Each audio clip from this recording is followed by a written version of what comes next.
In this module, I'll cover the remaining clearwing borer, the Pitchmass Borer, and the Zimmermann Pinemoth, which is a pyralid. Both attack conifers, and they can cause nearly identical damage. That is, large pitch masses at the bases of branches or on the trunks where there has been some previous bark damage. We'll then discuss another pyralid, the American plum borer. Most of the rest of the pests are an array of tortricid moths. Some burrow down shoots of maples, and the rest have larvae that feed on conifer bud tips and shoots. Across North America, almost every pine species has a species of these shoot and tip moths that attacks it. There are two major borers that attack pine trees, the Pitchmass Borer and the Zimmermann Pinemoth. Both cause large pitch nodules to form where they are feeding. These pitch nodules are usually formed at the bases of branches or in old branch scars. Both often repeatedly attack trees where previous attacks have occurred. While they rarely girdle their hosts, they often cause a weak area around a branch base, which can result in branches breaking out or tops of trees breaking. The Pitchmass borer also attacks spruce trees. The adults of the Pitchmass borer are rarely seen, and I have had real trouble finding images of the adults. The adults are black, and the front wing is also black. The males are very slender and have bright orange scales along each side of the abdomen. The larvae feed within a burrow made in the phloem and cambium zone. They produce a silk lining over the vascular bundles that they have severed, and this forces the pitch away from contacting the larva. As they feed on the wood fibers, their frass pellets infuse the pitch mass. This is important to know because cytospora canker, a fungal disease, can clog vascular bundles, which forces pitch nodules to also form on pine and spruce trunks. This pitch will be clear to milky, but will lack frass pellets.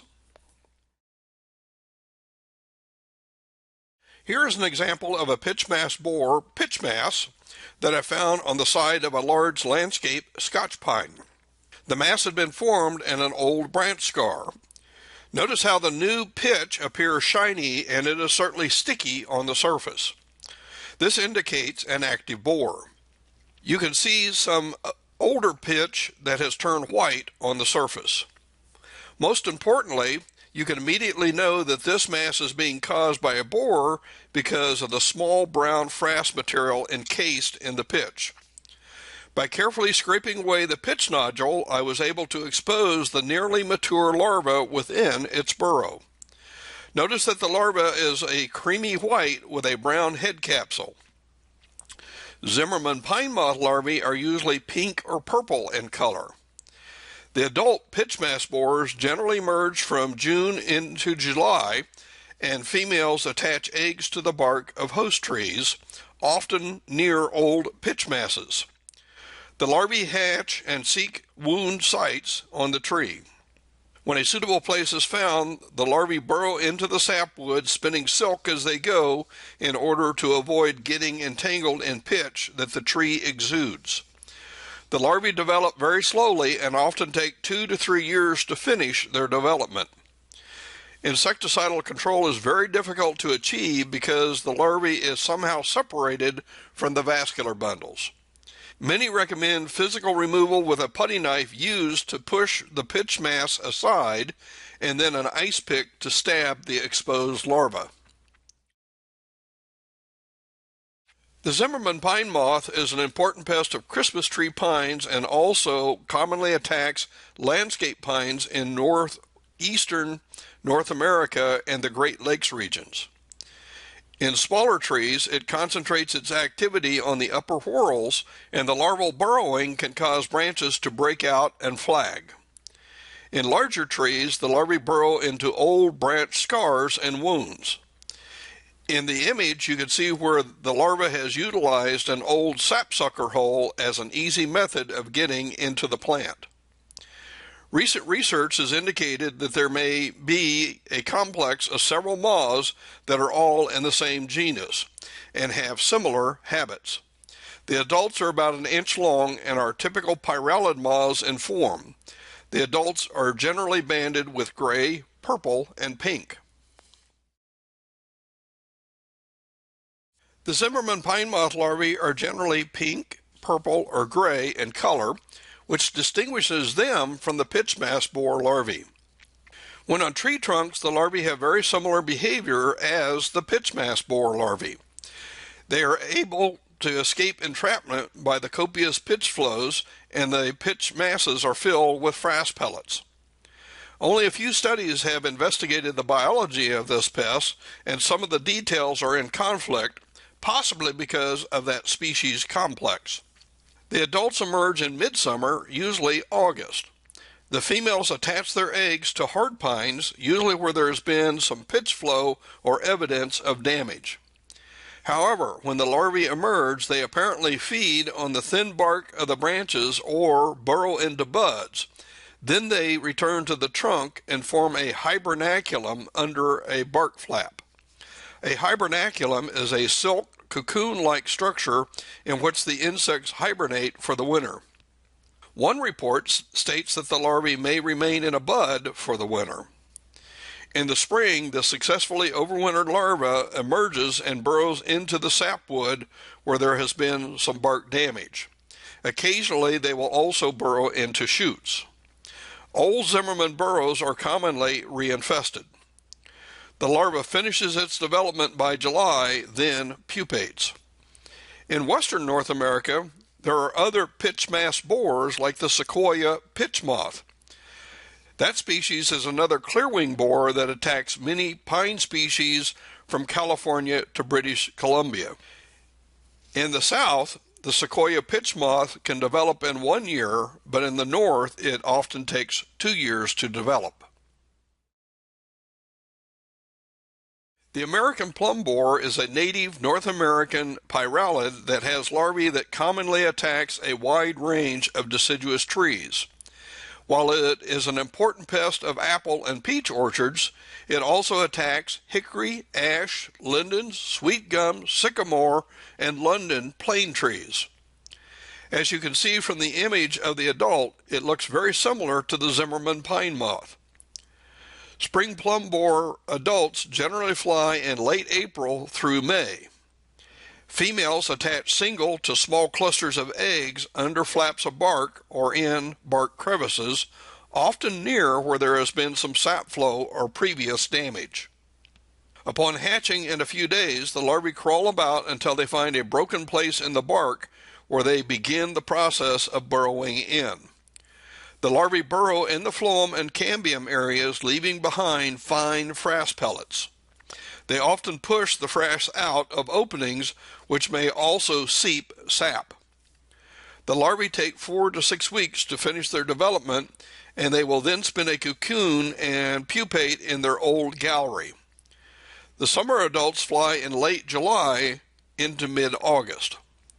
The larvae that result from those adults complete most of their development by late fall when they produce their cocoons, but they don't actually pupate until the following spring. This pest is very commonly missed, and the damage looks like canker disease or other maladies. Reinfestations can result in considerable bark loss and make trees more susceptible to disease attacks. The maple shoop borer is often called the maple twig borer. It is a tortricid moth that has larvae that burrow down young shoots of silver and red maples, but other maple species can be attacked. This moth attaches eggs to the top growth of elongated maple shoots in April. Upon hatching, the larvae burrow into the stem and push out a small plug of frass. They burrow down the pithy stem, and their activity severs the vascular bundles that supply water to the leaves at the tip of the branch. This causes them to wilt and die. The larvae mature in June and apparently drop out of the stems to pupate in the ground. In a few weeks, new adults emerge, but these have not been found to lay eggs for a second generation. The adults apparently hide in bark crevices during the summer and overwinter under flaps of bark. As you can see, they are well camouflaged for this. The pest is most problematic in tree nurseries that are trying to maximize the growth of their maples. The borer can also attack young trees in landscapes, but their damage only slows tree growth. In landscapes, pruning and destroying wilted shoots as soon as they are found is a suitable management strategy. The Boxelder twig borer is closely related to the maple shoot borer. The adult is also camouflaged to resemble tree bark and is almost impossible to spot when it lands on the bark. The Boxelder twig borer only infests boxelder and red maples. This species has a very different life cycle. The adults emerge in late June and early July. Eggs are attached to host stems, and when the larvae hatch, they first are skeletonizers of the leaves, usually at the leaf bases. By autumn, the larvae burrow into the leaf petiole and into some leaf buds where it spends the winter months.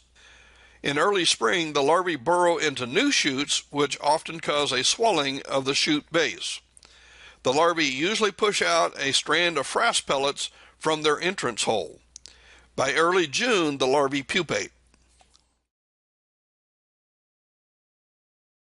The cottonwood twig borer is a common pest of cottonwoods and other poplars east of the Rocky Mountains. In the Gulf states, it can have up to 5 generations in a season, but in the northern part of its range, 1 generation is the norm. The females attach eggs to leaves, and the larvae first skeletonize the undersides of leaves in a linear pattern, usually next to the midvein. After molting, the larvae move to the petiole base and burrow into the twigs. Here they complete their development. Once mature, the larvae exit their burrows and seek places to make their cocoons under bark flaps or in the leaf litter. Damage is most evident and extensive in young trees, so this pest is important in tree nurseries. The oriental fruit moth is a major pest of fruit orchards, especially where peach, plum, cherry, and apricot is grown. It apparently arrived from Japan in the 1920s when flowering cherries were imported. It will attack the flowering ornamental versions of most of the fruit trees. It overwinters as mature larvae contained in hibernacula attached to bark crevices or flakes and in leaf litter under host trees. In early spring, the larvae pupate and adults emerge from mid-April into mid-May. Females attach eggs to newly expanded leaves, and the larvae bore into soft, expanding shoots.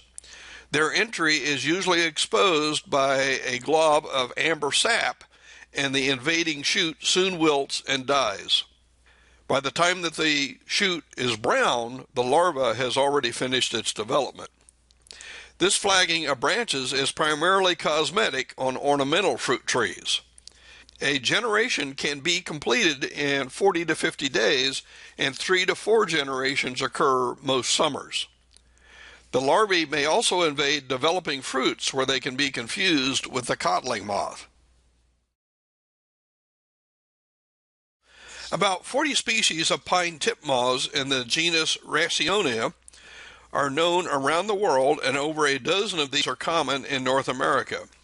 In northeastern North America, the introduced European pine tip moth is a very common pest of hard pines. It commonly stunts the growth of mugo pines, but it can also be a major pest in Christmas tree plantations that are growing Scotch pine. It is less of a problem in Austrian red and white pines. Nearly mature larvae overwinter in silk-lined chambers hollowed out at the bases of pine buds. In early spring, the larvae resume feeding, and when they finish hollowing out a bud, they move to adjacent buds and shoots. They often spin a sheet of silk that becomes covered with pine pitch as they move from bud to bud. They mature in mid-May, and by this time, larger pine candles can be killed and turn conspicuously brown next to the living shoots. The larvae pupate within the last excavated bud or shoot after chewing an emergence hole which is covered with silk. The adults fly in June, and females attach their eggs to the bases of pine needles. The first instar larva first mines the base of some pine needles, but soon they bore into new buds that have been formed at the tips of the fully expanded shoots. They feed for another month or two by boring out new buds. Eventually, the larvae form their hibernacula to overwinter. The Nantucket pine tip moth is a smaller version of the European pine shoot moth, and it occurs over much of the same territory, though the Nantucket pine tip moth is found all the way into Florida and other Gulf states. It is considered to be a much more important pest, especially in Christmas tree plantations and in managed pine forests in the southern states. Its behavior is very similar to the European pine shoot moth, except there can be multiple generations in a season. This means that many more pine buds can be destroyed, which can greatly stunt tree growth. Elimination of buds in the leader can also cause crooks in the trunk, which lowers the value of lumber trees. It also overwinters as larvae contained in silk-lined hibernacula, and adults can emerge when 200-degree days have been accumulated. In the northern extremes of its range, 1 generation per year is common, but in the southern part of its range, 4 or 5 generations are the norm. Systemic insecticide treatments applied at egg laying are the most effective control for this pest. As previously stated, over a dozen pine shoot and tip moth species are found across North America. Many of the important pests are found in the southwestern states. The ponderosa and southwestern pine tip moths are important forest and landscape pests in California to New Mexico. In Florida and Georgia, a relatively new invasive species, the subtropical pine moth, attacks southern pines and can severely stunt the growth of pines growing for posts and lumber. The pitch pine moth is a major problem in pitch pine forests in eastern North America. All of these tip and bud moths have very similar life cycles, with some having 1 generation, like the European pine shoot moth, and others having multiple generations, like the Nantucket pine tip moth. Pheromones have been identified for many of these pitch and tip moths, and they are useful for monitoring flights and timing insecticide treatments.